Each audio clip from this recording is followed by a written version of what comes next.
विस्फोटक मामले में मुंबई पुलिस के निलंबित एपीआई सचिन वजह के खिलाफ एनआईए ने यूएपीए की धाराएं भी लगाई हैं। साथ ही सचिन वजह का सहयोगी रियाजुद्दीन काजी भी सरकारी गवाह बनने के लिए तैयार हो गया है। रियाजुद्दीन काजी पर आरोप है कि उसने सीसीटीवी फुटेज को नष्ट किया था। सूत्रों के मुताबिक सचिन वजह के ड्राइवर ने एनआईए को पूछताछ में बड़ा खुलासा किया है। 17 फरवरी को स्कॉर्पियो की चोरी नहीं हुई थी। स्कॉर्पियो सचिन वजह के पास ही थी। 20 फरवरी को स्कॉर्पियो मुंबई पुलिस मुख्यालय में खड़ी की गई थी। वजह का ड्राइवर ही इसे चला कर लाया था। 20 फरवरी से लेकर 25 फरवरी तक कई बार स्कॉर्पियो मुंबई पुलिस हेडक्वार्टर से बाहर निकालकर वापस पार्क की गई। एनआईए ने खुलासा किया है कि ट्राइडेंट होटल के कमरा नंबर 1964 में सचिन वजह ठहरा हुआ था, जिसे 13 लाख रुपए में 100 दिन के लिए बुक किया गया था। इसके लिए पैसे ज्वेलरी शोरूम के मालिक मनीष छाछड़ ने दिए थे। वहीं ठाणे की अदालत ने महाराष्ट्र एटीएस को मनसुख हिरेन मौत मामले की जांच रोकने को कहा है। सचिन वजह मामले पर आज महाराष्ट्र कैबिनेट की अहम बैठक हुई, जिसमें गृह मंत्री अनिल देशमुख ने कैबिनेट को सचिन वजह केस में जानकारी दी।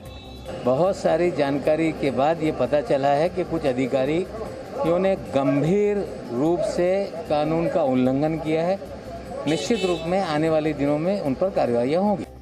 कैबिनेट की बैठक से पहले गृह मंत्री अनिल देशमुख ने आज मुंबई पुलिस कमिश्नर हेमंत नगराले और महाराष्ट्र की डीजीपी रजनीश सेठ से 3 घंटे बैठक की। इस बैठक में मुंबई पुलिस में तबादले पर चर्चा हुई। वहीं ट्रांसफर पोस्टिंग विवाद पर बीजेपी ने राज्यपाल से मुलाकात कर अपनी शिकायत दर्ज कराई। ये छोटा फटाका है या बड़ा बम है, ये तो जल्दी सामने आएगा। महाराष्ट्र के कैबिनेट मंत्री और एनसीपी नेता जितेंद्र आव्हाड ने आरोप लगाया कि तत्कालीन इंटेलिजेंस कमिश्नर रश्मि शुक्ला ने बिना इजाजत फोन टेप की और माफी मांगी थी। महाराष्ट्र विकास आघाड़ी जरा दिलदार सरकार है, दिल बड़ा करके उसको माफ कर दिया। उनको क्या मालूम था कि 2 महीने के बाद यही फिर से एक बदनामी का नया रैकेट तैयार है। निकिता तोमर हत्या केस में फरीदाबाद की फास्ट ट्रैक कोर्ट ने तौसीफ और रेहान को दोषी करार दिया है, लेकिन अजरुद्दीन को सबूतों के अभाव में बरी कर दिया गया है। दोषियों की सजा पर फैसला 26 मार्च को सुनाया जाएगा।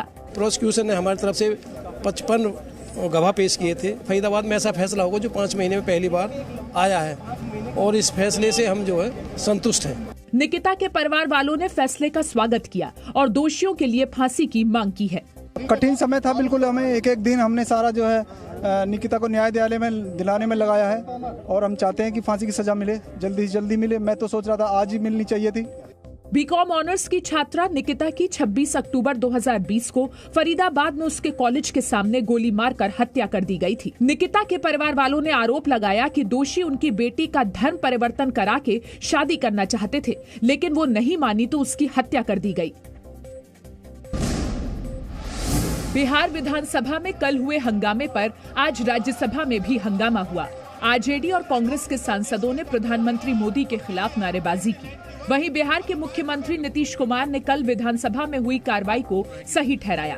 स्पीकर साहब के हाथ में है पूरी स्थिति को नियंत्रित करने के लिए, वो कोई भी सेवा ले सकते हैं। स्पीकर के चैम्बर के बाहर इस तरह से कभी कोई किया है? बंधक बना दिया। आज बिहार विधान परिषद के बाहर आरजेडी विधायकों ने आंखों पर काली पट्टी बांधकर विरोध प्रदर्शन किया।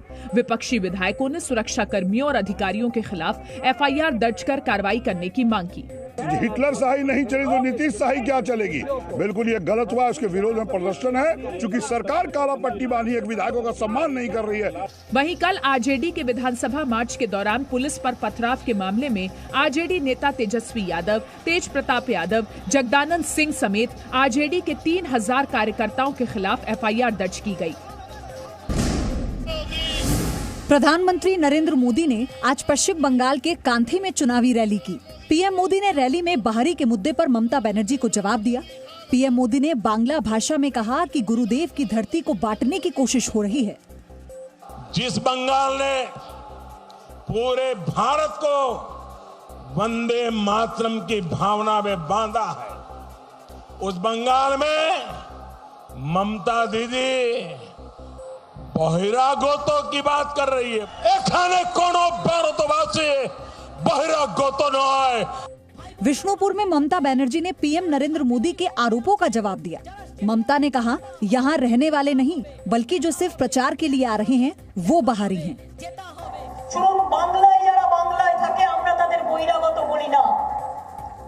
সে রাজস্থানী হোক, পাঞ্জাবি হোক, সিন্ধ হোক, গুজরাটি হোক, মারওয়ারি হোক, তামিল হোক, দিল্লি হোক, আমরা তাদের বহিরাগত গুন্ডা বলি না।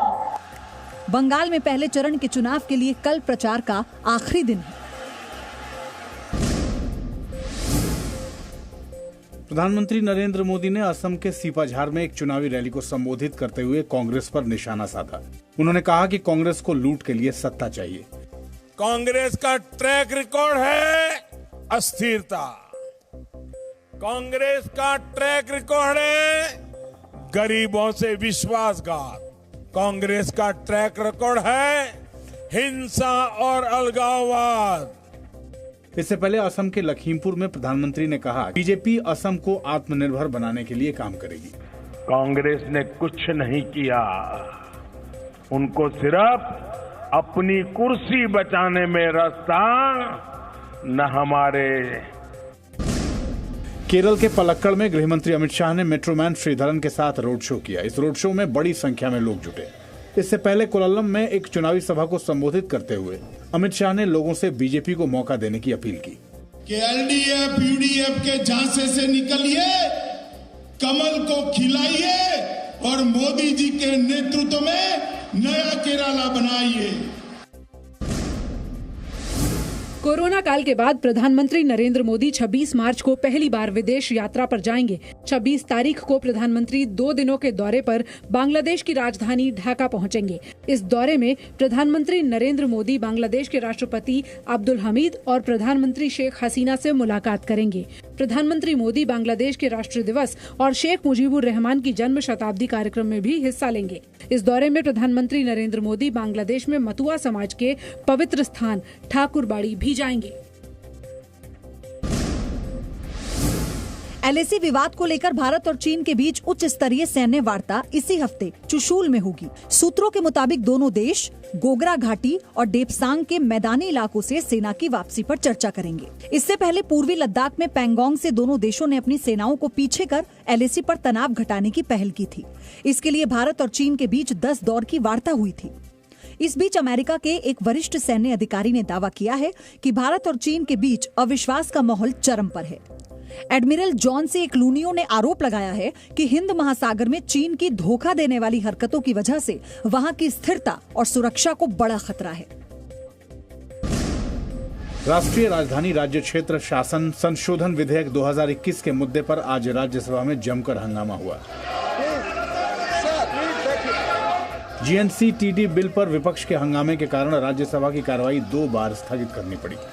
आम आदमी पार्टी और कांग्रेस ने इस बिल को असंवैधानिक बताया है। बीजेपी सांसद भूपेंद्र यादव ने कहा, इस बिल से दिल्ली का विकास तेजी से होगा। और ये आज इस बात को दर्शाता है कि इस देश के लोकतंत्र के प्रति कांग्रेस कितनी संवेदनहीन है। उपराज्यपाल और दिल्ली सरकार के अधिकारों का बंटवारा करने वाला यह बिल पहले ही लोकसभा से पास हो चुका है।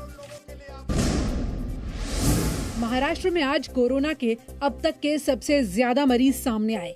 देश भर में 24 घंटे में कोरोना के 47,000 से ज्यादा नए मरीज मिले हैं। महाराष्ट्र में कोरोना के 31,855 नए मरीज हैं, जबकि महाराष्ट्र में कोरोना से 95 लोगों की मौत हो गई है। दिल्ली में भी 1,254 नए मरीज मिले हैं और 6 लोगों की मौत हो गई है। गुजरात में कोरोना के 1,790 नए मरीज सामने आए हैं। स्वास्थ्य मंत्रालय ने महाराष्ट्र और पंजाब में कोरोना संक्रमण के बढ़ते मामलों पर चिंता जताई। शनिवार को केंद्रीय स्वास्थ्य मंत्रालय की बैठक होगी, जिसमें पंजाब में कोरोना के बढ़ते मामलों पर चर्चा की जाएगी। स्वास्थ्य मंत्रालय ने दावा किया है कि कोरोना की वजह से जितने लोगों की मौत हुई, उसमें 88% लोग 45 वर्ष से ज्यादा उम्र के हैं। इसलिए 45 साल से ऊपर के लोगों को वैक्सीनेशन सबसे पहले जरूरी है। 1 अप्रैल से वैक्सीनेशन का तीसरा चरण शुरू होगा, जिसमें 45 वर्ष से ज्यादा उम्र